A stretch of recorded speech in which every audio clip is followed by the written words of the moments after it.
Hi, I'm Allison with Senior Resources, bringing you another segment about staying safe and healthy in your home. Today I'm going to talk about a really important topic of hydration, of getting enough liquids in throughout the day.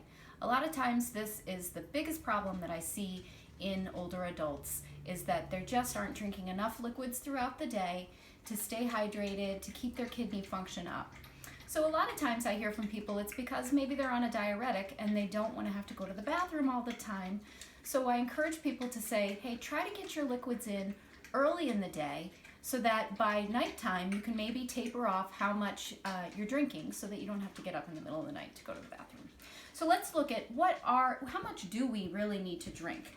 An average older adult, not one that's running triathlons and all that sort of things, but an average healthy older adult who may go walk the dog or whatever in average conditions, if they weigh about 150 pounds, they should be consuming between 1.5 and 2 liters of water a day. So this is 2 liters of total amount of liquid in a day. And now I'm going to show you how that can add up over the course of the day. So for some people, they have, excuse me, I got a little tickle in my throat. I might have to drink something. They drink 4 ounces of juice in the morning. So we'd say we'd have juice here. We always want to try to go with 100% juice because that provides better nutrients. Something like here, this is peach nectar, but that actually only has, I'm seriously going to have to take a drink here. Hold on. That's good. I like iced tea. This only has 33% of actual juice in it, so it's really calories, but not a lot of nutrients. And then we think about coffee in the morning. Do you drink a cup of coffee or do you drink a mug of coffee? I drink a mug of coffee, and so that's another 8 ounces of liquid. And technically I have 2, but that can still count towards your intake. Sometimes people worry about caffeine being not counting towards your total liquids, but actually the rule of thumb there is that up to 2 cups of caffeinated liquid still count fully towards your fluid intake, but after that you may want to switch to decaf. And a lot of people drink decaf anyway because of cardiac conditions. So then, after you've had your breakfast, I really recommend starting on a bottle of water. You can have your own, refillable jug of water. I love this because it's easy to clean.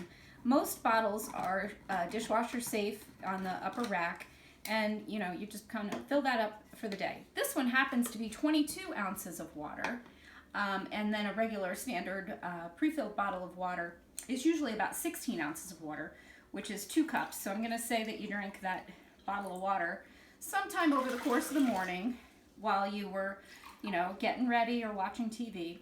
Another tip is even a great idea to take a bottle of water to bed with you at night, and then before you even get up in the morning, take a little sip, because that kind of just helps your whole body start functioning again after a long night's sleeping.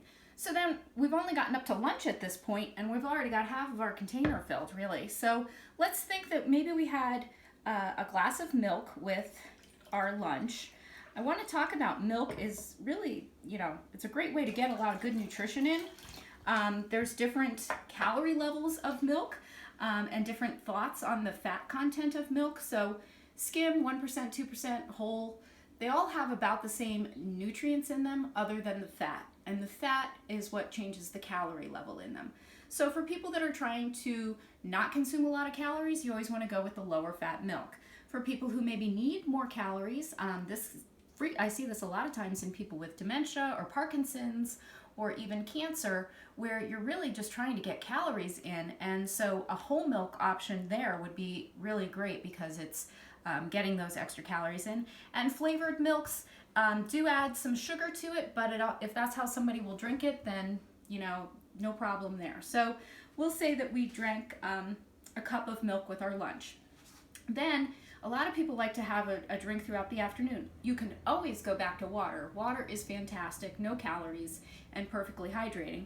But some people don't always like the taste of water all day long. So making a decaf iced tea. This is a brewed, no sugar added iced tea, but you could do whatever kind you'd like. So let's say that I had a 8-ounce cup of that, which is what I had here. And then we can even talk about sodas. A lot of sodas do have a lot of sugar in them, so if you're going to use sweetened regular sodas that have a lot of sugar, go for the smaller container of them, or use a small glass that you're pouring out of a 2 liter so that you understand how much you're consuming. Because when you buy a sweetened soda in a larger container, even though it says on the back that there's 2 servings per container, it's very tempting to drink the whole thing. And that's a lot of empty calories. So we want to try to avoid that because it's not really providing us any nutrition. Like the extra calories of the milk, at least we were getting some nutrition there. And this is a classic one. This is a fun summer birch beer, root beer. Whatever kind of brings back a fun memory for you is nice. And then I also use a lot of sparkling water because it kind of gives that different flavor if you don't always like the taste of water. And you can mix it in with juice or other things to say that you met that need throughout the day. So let's just say we had a little, maybe one of those small sodas. Okay, so we've already met our 2 liters today for the total amount of the day. But we don't want to even forget the fact that we could have gotten some extra fluids in through eating fruits that have a high fluid content, like grapes or oranges, or this is even applesauce. Melons also have a very high water content. You could have eaten some soup, and the water in there counts towards fluid content for the day. And then we also look at things like gelatin or pudding or other things that are actually kind of liquid once they get into our bodies. So over the course of the day, try to focus early in the morning and get those liquids in to stay healthy, stay safe, and stay home. If you have any suggestions, please leave them here on our Facebook page or contact me through our website, seniorresourcesec.org. Thanks.